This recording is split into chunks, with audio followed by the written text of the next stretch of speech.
A Christmas tradition. My wife loves Christmas. This past summer, she literally goes, we have to start thinking about our Christmas card, because we always make a funny Christmas card. And she's like, it's going to be cold before you know it, winter's coming. I'm like, listen, we got to start thinking about a new roof.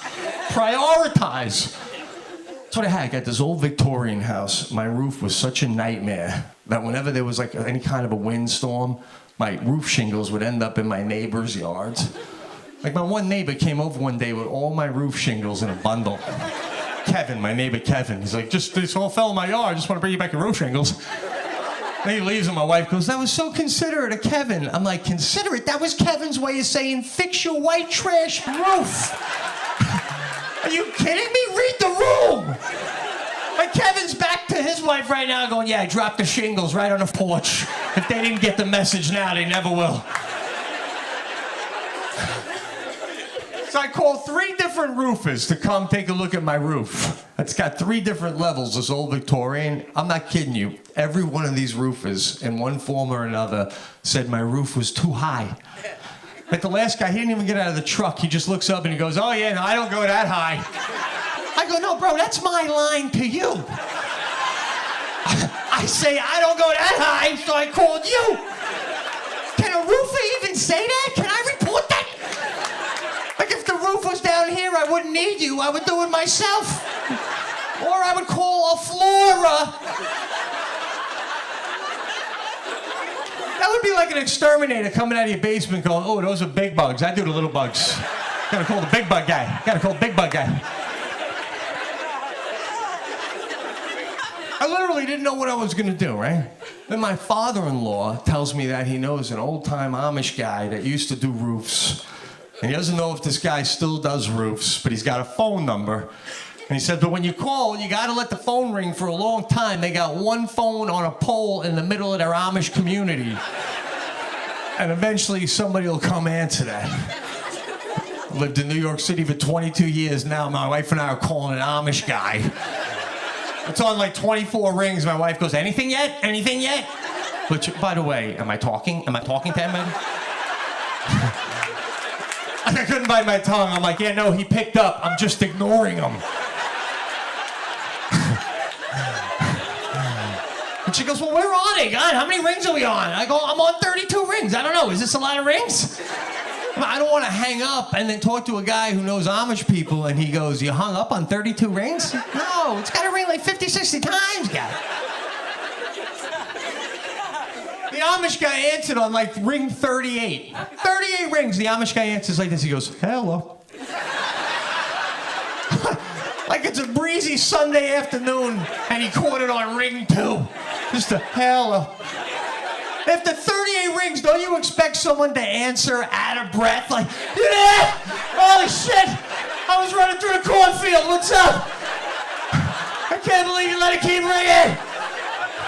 Hello. So I tell him my situation.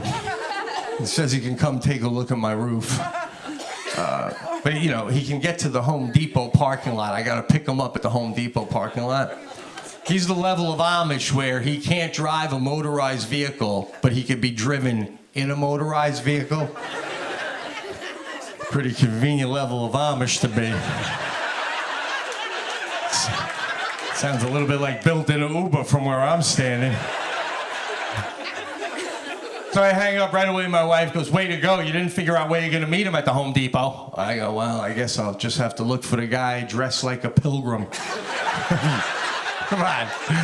You act like he's going to be in an Adidas tracksuit. Oh, there you are, Jebediah. I didn't see you stretching over there.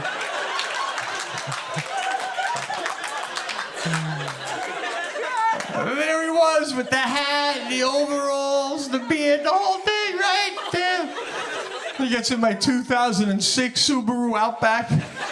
It's like 72 degrees out, but I put the seat warmers on anyway. I turn the air conditioner on, radio on, I'm doing the wiper fluid. Any technology I had, I was firing it up. I went down Main Street, even though I didn't have to go down Main Street. Oh, you got an Amish guy in the car with you? That's like having a deer in the car. I just wanted to see one buddy to give him that look. Like, what's up? What's up, man? Then I see my buddy at the bar later. He'd be like, was there an Amish guy in the car? Like, you saw that? You saw that? I wanted you to see that. You saw that? Yeah. Yeah, he was in there. He was in there. We pull up at my house, right? 3 roofers bail on this roof because it's too high. The Amish guy gets out without skipping a beat. He looks up at my roof and he goes, do you have a ladder that could get me all the way up there? I go, no, man, I don't have a ladder that goes that high. Do you have a ladder that could get me up to your porch roof? I said, yeah, no, I got a ladder for that. So I get the ladder. He climbs up to my porch roof, right? Then he leans down, he grabs the ladder. He pulls it up, puts it on the roof of the porch. Climbs up to the next level, grabs the ladder again. I can't even look at this point. Like, my insurance doesn't cover this. Like, I got a buddy who owns a car wash in town. He lets me throw stuff in his dumpster from time to time. That's what's going through my head right now. Then he gets up to the top level of my roof, and like a billy goat, in seconds, he shimmies up to the highest peak of my roof, leans against the chimney, and lights up a corn cob pipe. I go running into my wife. I'm like, get the camera. We got the Christmas card. We got the Christmas card. Thank you so much for coming out.